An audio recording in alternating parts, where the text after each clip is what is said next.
In a world that measures a woman's worth by her proximity to a partner, the woman who chooses to live alone, without a boyfriend, partner, or even the outward pursuit of one, stands as a quiet, yet radical figure. Her solitude is not a void to be pitied, nor is it a temporary state awaiting correction. It is a deliberate act, a silent revolution that upends centuries-old narratives tying a woman's identity to her role as a companion, caregiver, or half of a whole. This woman, often misunderstood as lonely, broken, or incomplete, is instead engaged in a profound journey of self-discovery, one that aligns with Carl Jung's concept of individuation, the lifelong process of becoming fully oneself, free from the constraints of external expectations and societal molds. Her choice to live alone is not a retreat from life, but a bold step toward authenticity, a declaration of emotional sovereignty that challenges the very foundations of how society defines a woman's purpose. The archetype of the woman who lives alone is not new, but it is newly visible in a world that still clings to outdated ideals. Historically, women have been defined by their relationships, to men, to families, to communities. The single woman, particularly one who appears content in her solitude, disrupts this narrative. She is not waiting for a prince to rescue her, nor is she frantically searching for someone to complete her. Instead, she is carving out a space where she can exist fully as herself, unencumbered by the expectations that demand she prioritize others over her own soul. This act of self-selection is both liberating and threatening, for it defies the logic of control that underpins so many societal structures. Society's response to such women is often one of discomfort, masked as concern or judgment. Why is she alone? People ask, their voices laced with assumptions. Perhaps she's too picky, too independent, or secretly nursing a broken heart. These questions reveal more about the collective psyche than about the woman herself. Carl Jung, the Swiss psychologist whose insights into the human psyche offer profound clarity here, taught that everything we deny in ourselves becomes part of our shadow, the unconscious aspects of our personality that we suppress or reject. The woman who lives alone reflects society's shadow, its fear of solitude, its discomfort with self-sufficiency, and its unspoken belief that a woman's value is contingent on her ability to attract and retain a partner. Her presence forces others to confront their own insecurities, their reliance on external validation, and their unexamined assumptions about what it means to live a fulfilling life. Yet, this woman's solitude is not a reaction to rejection or a withdrawal from the world. It is a conscious choice, born from a deep understanding of her own worth. She has learned that true freedom comes not from being chosen by someone else, but from choosing herself. This act of self-selection is profoundly threatening to a world that thrives on control and dependency. Jung noted, "Where convention rules, there is little room for authenticity." The woman who lives alone rejects convention in favor of essence, dismantling the myth that emotional dependency is a woman's natural state. She is not lost in her solitude, she is finding herself in it, and that process of self-discovery is both her greatest challenge and her greatest triumph. The societal discomfort with such women is palpable. A woman who does not need a relationship to feel complete challenges the logic of control. She shatters the narrative that women must be saved, fixed, or completed by a partner. Most men, Jung might argue, are unprepared to engage with a woman who does not need saving, for her wholeness demands a level of emotional maturity that goes beyond charm or superficial connection. Similarly, many women still caught in cycles of seeking external validation may feel judged by her presence, though she is not here to judge. She is simply being, and her authenticity is a mirror that reflects the insecurities of those still living in halves. This discomfort is rooted in the collective shadow, as Jung described it. The shadow contains the parts of ourselves we fear to acknowledge, our insecurities, our fears of being alone, our need for approval. When a woman chooses to live alone, she becomes a living embodiment of what many secretly desire, but few have the courage to pursue: the freedom to exist without needing someone else to validate her worth. Her solitude is not emptiness, but a fertile ground for growth, a sanctuary where she can confront her deepest truths without distraction. She does not scream for love, she whispers her choices. She does not put herself on display to attract attention. She retreats to preserve her essence. This retreat is not a sign of weakness, but of profound strength. A strength that allows her to stand whole in a world that often demands women shrink to fit predefined roles. Jung's concept of individuation is central to understanding this woman's journey. Individuation, as he described, is the process of integrating the conscious and unconscious parts of the psyche to achieve wholeness. For the woman who lives alone, this process begins with a rejection of external validation and an embrace of internal truth. She is not content to live as a fragment of herself, defined by others' expectations or societal norms. Instead, she seeks to know herself fully, her strengths, her vulnerabilities, her light, and her shadow. This journey is not without pain. It requires her to face the parts of herself she may have avoided for years, the wounds of childhood, the weight of societal conditioning, the scars of past relationships that promised love but delivered pain. Yet, it is precisely in facing these truths that she begins to reclaim her power. The woman who lives alone is not rejecting love or relationships. She is redefining them. She is not waiting for a fairy tale prince to sweep her off her feet. She is cultivating her own peace. She has discovered the power of being with herself, and in doing so, she has sparked a transformation that ripples outward, challenging others to question their own choices and dependencies. Her solitude is not a punishment but a vow, a commitment to her own soul, a promise to never again betray herself for the sake of fitting in. This vow is what makes her revolutionary, for it asserts that a woman's worth is not contingent on her relationship status, but on her ability to live authentically. The world often tries to label her, to explain her away as cold, distant, or damaged. But these labels are mere projections, attempts to reduce her to something manageable, something that fits within the confines of a society that fears what it cannot control. She is none of these things. She is selective, not cold. She is discerning, not distant. She is whole, not damaged. Her solitude is not a sign of absence, but of presence.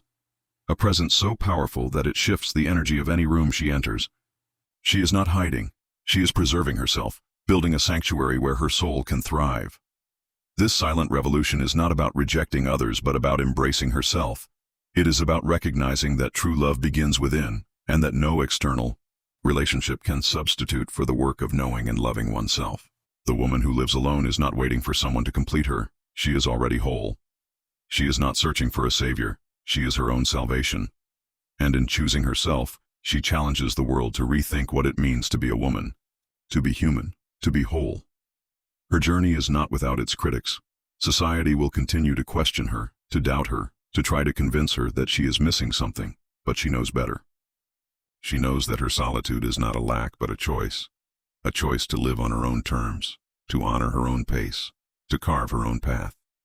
This path is not always easy. There are moments of doubt, nights of silence, and the weight of a world that does not understand. But there is also a strength that grows with each step, a clarity that emerges from the silence, and a freedom that comes from knowing that she is enough. The woman who lives alone is a testament to the power of individuation, a living example of what it means to choose authenticity over convention. She is not alone because she has failed. She is alone because she has succeeded in becoming herself. And in that becoming, she lights a fire for others, showing them that it is possible to live fully, fiercely, and freely without needing anyone else to define their worth. Her solitude is not a curse but a crown, a symbol of her strength, her courage, and her unwavering commitment to her own soul. The woman who chooses to live alone embarks on a journey that is neither glamorous nor superficial. It is a descent into the depths of her own psyche, a confrontation with what Carl Jung called the shadow, the hidden, unacknowledged parts of the self that hold fears, insecurities, and unhealed wounds. For this woman, solitude is not a passive state, but an active crucible, a sacred space where she faces the ghosts of her past and transforms them into the foundations of her strength. Her choice to live alone is not an escape from pain, but a courageous commitment to face it, to unravel the layers of conditioning, trauma, and false love that have shaped her. In this inner work, she moves from emotional dependency to emotional sovereignty, reclaiming her power through the silence and truth of her solitude. Jung's concept of the shadow is essential to understanding this woman's path. The shadow, he taught, is the repository of everything we deny or suppress, our shame, our fears, our unprocessed pain. For many women, the shadow contains not only personal wounds but collective ones, inherited from generations of societal expectations that demanded they prioritize others over themselves, seek love at the cost of their essence, and equate solitude with failure.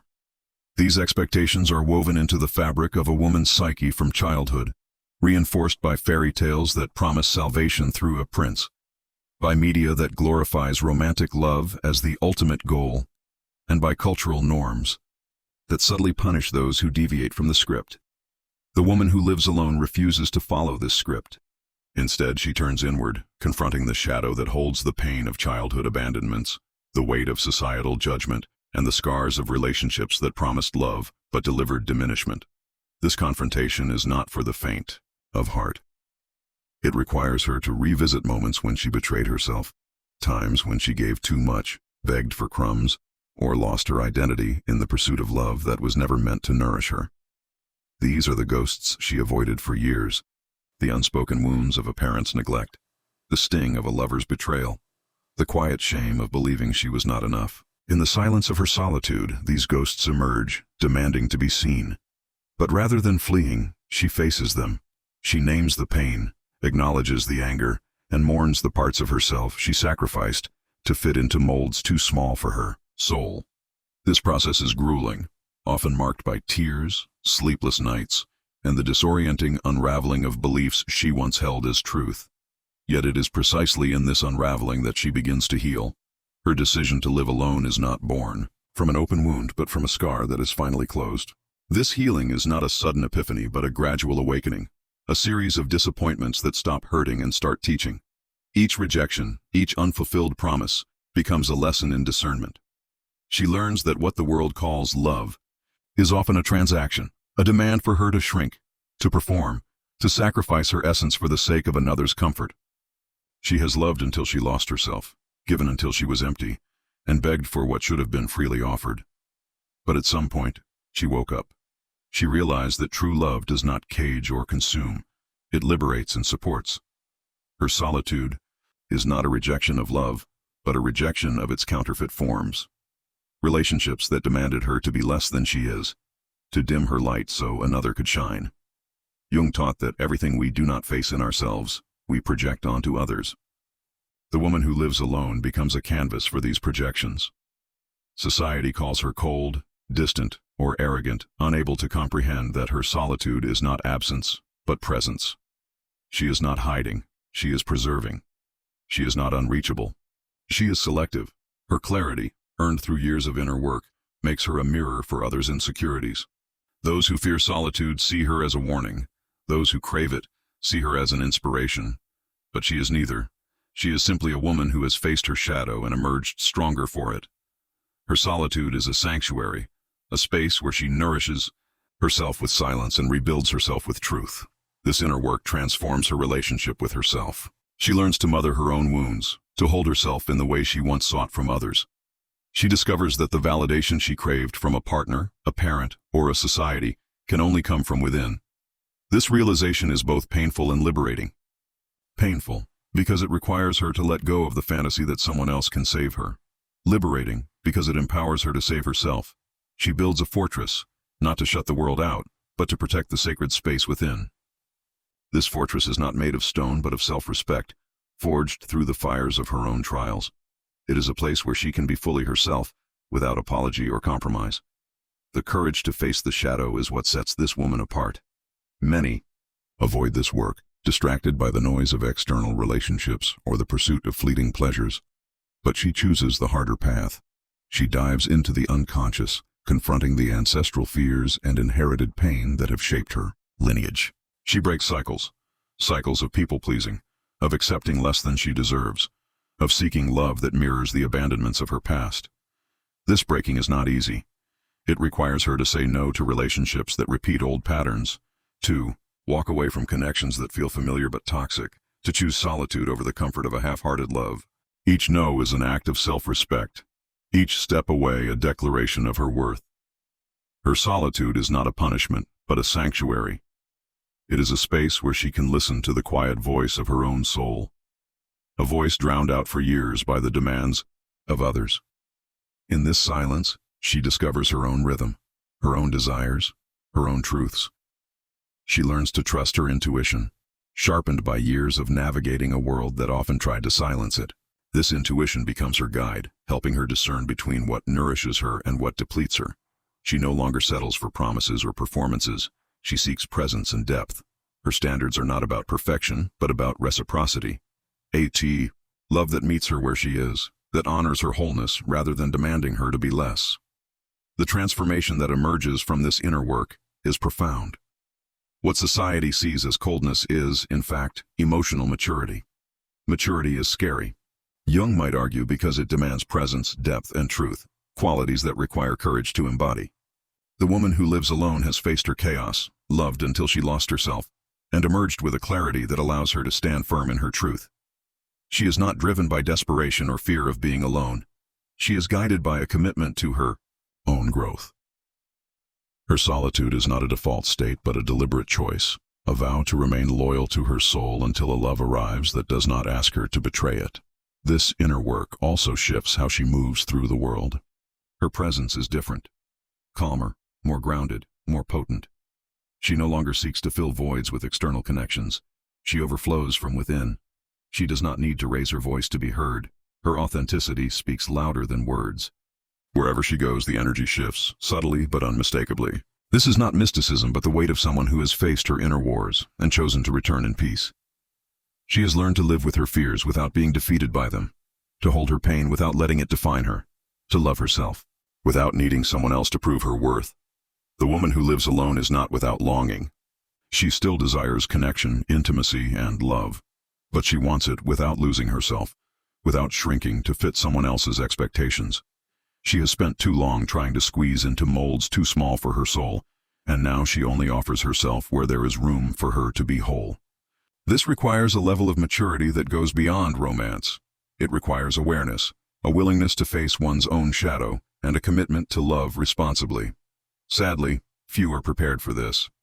Most love out of lack, possession, or fear, unable to meet her in the depths where she now resides. And so, she remains alone, not out of necessity, but out of loyalty to her own soul. Her journey is a testament to Jung's teaching that the tree that grows to heaven must have roots that reach down to hell. She has descended into the hell of her own story, faced the demons of her past, and returned more whole than ever.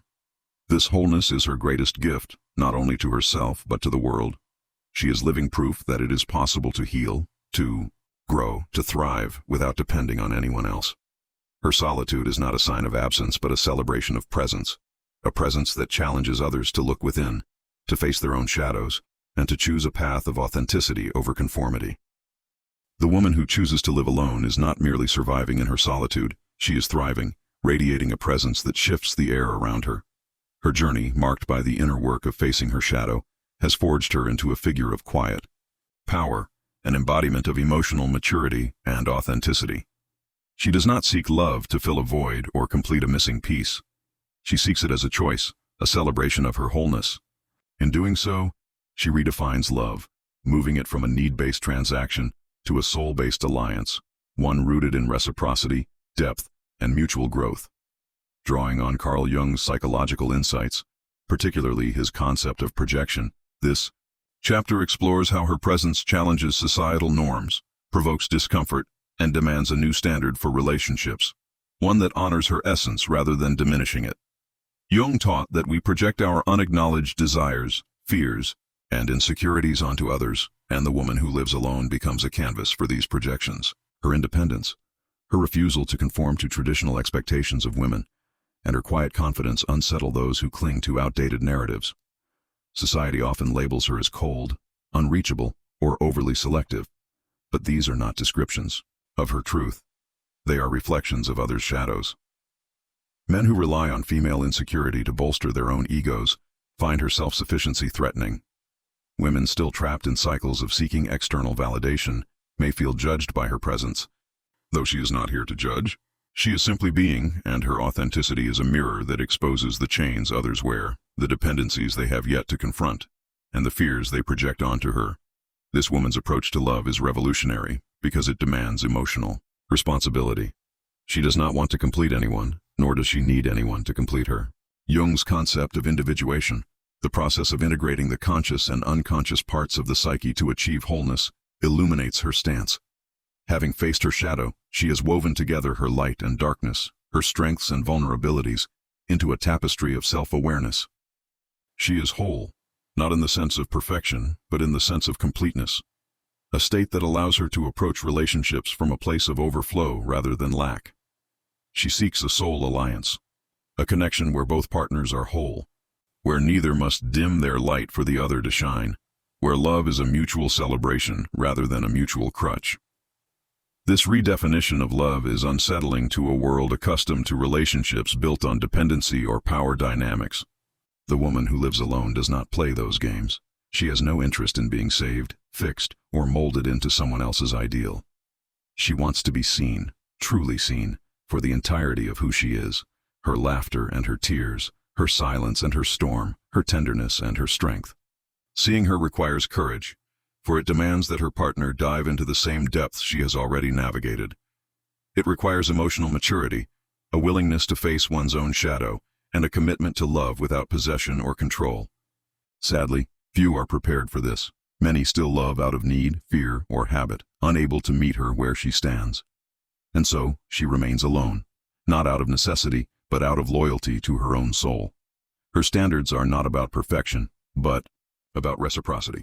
She has learned, through years of pain and discernment, that love should never be begged for. It should be invited. When she says no to a relationship, it is not a game but an act of self-respect.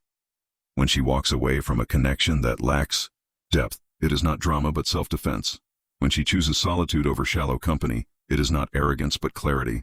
This clarity is her greatest strength, for it allows her to discern between presence and performance, between a soul connection and a superficial attraction. She is not swayed by charm, promises, or fleeting gestures. She seeks a presence that matches her own, a grounded, authentic energy that resonates with truth. The world often misinterprets her selectivity as pickiness, as though she is chasing an unattainable ideal. "You're too picky," they tell her. "Nobody's perfect." She smiles, a calm, steady, almost ironic smile, because she knows they are missing the point. She is not looking for a flawless partner or a fairy tale prince. She is looking for someone who has done the inner work she has faced, someone who understands that love is not about filling voids, but about growing together. She seeks a partner who is emotionally mature, who has confronted their own shadow and emerged with the humility and strength to love without destroying her essence. This is not pickiness. It is the bare minimum, a standard she has earned through decades of learning to value herself. Her presence in the world is a quiet force, a reminder that authenticity is more powerful than conformity. Wherever she goes, the energy shifts, subtly, but unmistakably. There is a weight to her, a gravitas born of having faced her inner wars and chosen to return in peace. Jung would say she has found wholeness not by eliminating opposites but by integrating them. Her joy and her sorrow, her vulnerability and her resilience, her need for connection and her love for solitude. This integration makes her intimidating, not because she seeks to dominate but because she refuses to shrink. Her presence demands that others rise to meet her, not in a challenge, but in an invitation to be authentic, to be present, to be whole. This demand for authenticity extends beyond romantic relationships to all her connections. She no longer tolerates superficial friendships, toxic family dynamics, or environments that drain her energy. She has learned that her presence is a gift, one she offers selectively to those who value it. This selectivity is not coldness but wisdom, a recognition that her time and energy are finite and sacred. She surrounds herself with people who nourish her soul, who challenge her to grow, who see her without trying to change her. These connections, though fewer in number, are deeper in quality, reflecting her commitment to living with intention and truth. The woman who lives alone is not without longing. She still desires love, intimacy, and connection. She wants to be held, touched, chosen, but not at the cost of losing herself. She has spent too long trying to squeeze into molds too small for her soul, and now she only offers herself where there is room for her to be whole. This requires a level of maturity that goes beyond romance. It requires awareness, a willingness to face one's own shadow, and a commitment to love responsibly. She is not looking for a savior or a fairy tale. She is looking for a partner who can walk beside her, who can share in the journey without trying to control it. Until such a love arrives, she remains alone, not out of pride, but out of integrity. This integrity is what makes her so threatening to societal norms. A woman who does not need a relationship to feel complete challenges the invisible structures that equate a woman's worth with her ability to attract a partner. She dismantles the myth that women are inherently dependent, that their happiness hinges on being chosen by someone else. Her presence exposes the fragility of these myths, revealing how deeply they are rooted in fear. Fear of solitude, fear of independence, fear of a woman who cannot be controlled. Jung's insight into projection helps explain this reaction. Those who fear their own solitude project that fear onto her, calling her lonely or damaged to avoid confronting their own discomfort. Yet, she is far from lonely. Her solitude is a sanctuary, a space where she cultivates her own peace and nourishes her own soul. She has learned to mother herself, to hold her own pain, to celebrate her own joys. This self-love is not narcissism, but necessity, the foundation upon which all other loves are built. It allows her to approach relationships with a sense of abundance rather than scarcity, offering her presence without losing her essence. She does not need to cling or manipulate to keep someone by her side. She invites them to stay, and if they choose to leave, she lets them go with grace. This freedom is both her strength and her vulnerability, for it requires her to trust in her own worth even when the world tries to convince her otherwise. Her redefinition of love has ripple effects, challenging others to question their own relationships. She is a living example that it is possible to be happy without depending on anyone else, that solitude is not a punishment, but a choice. This example is both inspiring and unsettling, for it forces others to confront their own dependencies, their own compromises, their own fears of being alone. Some admire her, seeing in her the courage they aspire to embody. Others fear her, sensing that her presence demands a level of authenticity they are not yet ready to offer. But she is not here to confront or convert. She is here to live her truth, and in doing so, she lights a path for others who are waking up. The woman who lives alone is a paradox. She is both deeply connected and fiercely independent, both open to love and uncompromising in her standards. She longs to share her life with someone, but only if that sharing enhances her wholeness rather than diminishing it. She is not waiting for love to save her. She is already saved, having rescued herself through the hard work of self-discovery. Her presence is a reminder that love in its truest form is not about possession or dependency, but about mutual respect, mutual growth, and mutual freedom. And until that love arrives, she walks alone, not because she has given up, but because she has chosen herself.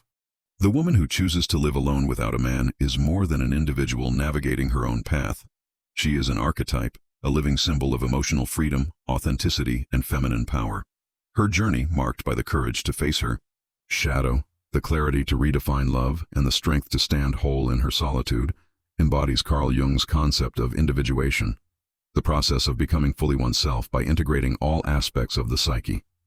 She is the awakened woman, a figure who challenges societal norms, breaks silent contracts, and inspires others to question their own dependencies. Her solitude is not a sign of absence, but a testament to her presence, a vow of loyalty to her own soul that transforms her into a revolutionary force in a world that still struggles to understand her. Jung taught that everything we face within becomes our destiny, and the woman who lives alone has become the author of hers. She no longer defines herself through the eyes of others. She sees herself through her own eyes, and that shift changes everything. Her solitude is not a default state or a temporary pause, but a deliberate choice, a commitment to never again accept less than she deserves. This commitment is not rooted in pride or rebellion, but in a rare kind of wisdom, born in the silence of self-discovery. It is a wisdom that allows her to move through the world with a quiet confidence, a presence that radiates without needing applause or validation. She is not alone because she has failed. She is alone because she has succeeded in becoming herself. This awakening is not a straight line. It is a spiral of growth, marked by moments of doubt, nostalgia, and the weight of a world that does not always understand her choices. There are nights when the silence feels heavy, days when the absence of a partner stirs old wounds, and moments when she wonders if her standards are too high. But these are not signs of weakness. They are the growing pains of a soul expanding into its fullness. Each doubt she faces strengthens her resolve. Each moment of nostalgia teaches her to cherish her own company, and each question she asks herself deepens her clarity. She has learned that true love does not cage, consume, or manipulate. It liberates, supports, and celebrates. Until such a love arrives, she remains loyal to her own growth, choosing solitude not out of necessity, but out of integrity. The awakened woman is a new archetype, one that disrupts the invisible structures of a society, that equates a woman's worth with her relationships. She challenges the narrative that a woman's happiness depends on being chosen by a man, that her value lies in her ability to nurture others, or that her solitude is a mark of failure. By choosing herself, she breaks these silent contracts, rewriting the story of what it means to be a woman. Her presence is revolutionary because it forces others to confront their own dependencies, their own compromises, and their own fears of being alone. She is living proof that it is possible to be happy, whole, and fulfilled without needing anyone else to define her worth.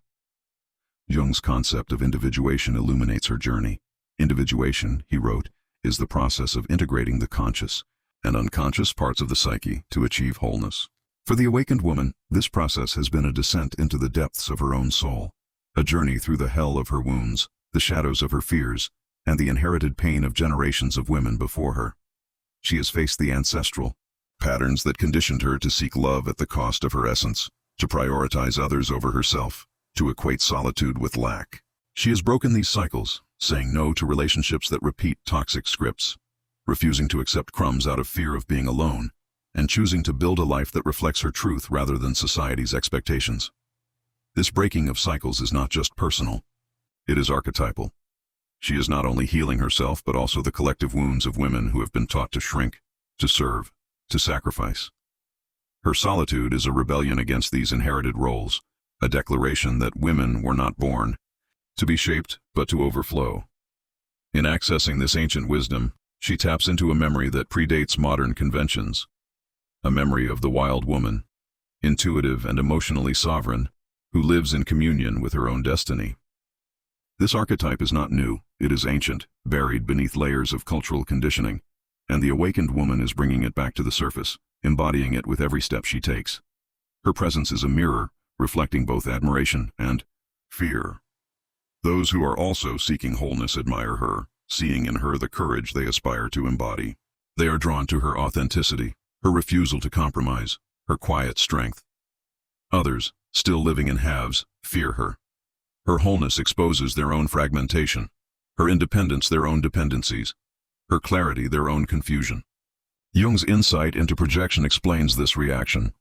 Those who have not faced their own shadows project their fears onto her, calling her cold, difficult, or distant to avoid confronting their own discomfort. But these labels do not stick. She no longer lives to fit in. She lives to expand, to radiate, to be. Her authenticity is a brutal mirror to those still bound by chains of convention, and that mirror is what makes her so dangerous to the system. The awakened woman's solitude is not a fortress to shut the world out, but a sanctuary to protect. Her essence. She is not unreachable. She is selective, opening her heart only to those who come in truth. Her intuition, sharpened by years of inner work, is a finely tuned filter, sensing from afar what lacks depth or authenticity. She can discern between presence and performance, between a soul connection and a fleeting attraction. When she walks away, it is not out of arrogance, but clarity, a clarity earned through pain, surrender, and the hard-won lessons of her past. She has seen enough to know the difference between love that liberates and love that confines, and she will not settle for the latter.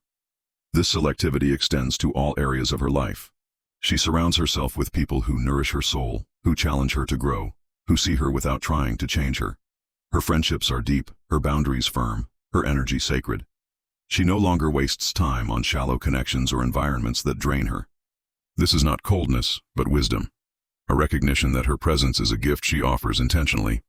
She has learned that love, whether romantic, platonic, or familial, should never require her to betray herself. It should be an invitation to overflow, not a demand to shrink. The love she seeks is not salvation, but celebration. It is a love that does not fill her but flows alongside her, amplifying her wholeness rather than completing it. She longs for a soul alliance, a connection where both partners are whole, where neither must dim their light for the other to shine. This requires a level of emotional maturity that goes beyond romance. It demands awareness, courage, and a willingness to face one's own shadow. Until such a love arrives, she remains alone, not because she has given up, but because she has learned that real love never demands self-denial. Her solitude is a vow, a promise to honor her soul above all else, and that vow is her greatest revolution. Solitude.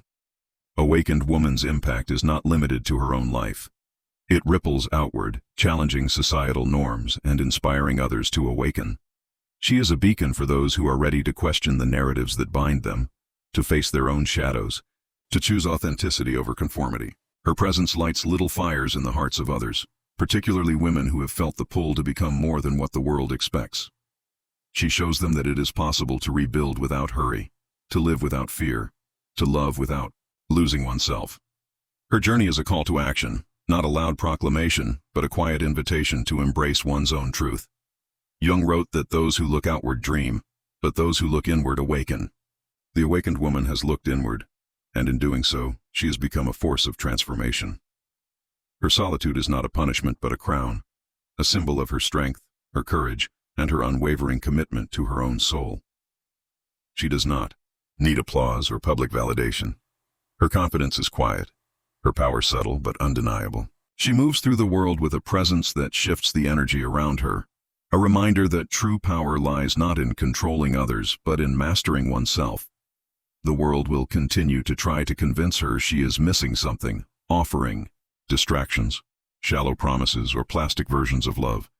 But she has seen behind the curtain. She knows that her worth does not depend on being chosen by someone else. It depends on choosing herself, again and again. This choice transforms everything. Desire becomes discernment. Lack becomes choice. Waiting becomes a path. What once hurt now teaches. What once bound now sets free. Her solitude is not emptiness but fullness, a sacred space where she communes with her own destiny. The awakened woman is a new archetype, one that challenges the old stories and writes new ones. She is not ahead of anyone, nor does she follow. She carves her own path, unique and inviolable. Her journey is a testament to Jung's teaching that the soul of an awakened person does not submit, does not dim, does not beg. It simply is. And that is enough. She is enough. The love that comes after this realization will not be salvation, it will be celebration. It will not come to fill her, it will come to overflow. Until then, she walks alone, not because she must, but because she chooses to, and in that choice she becomes a living symbol of what it means to be truly free.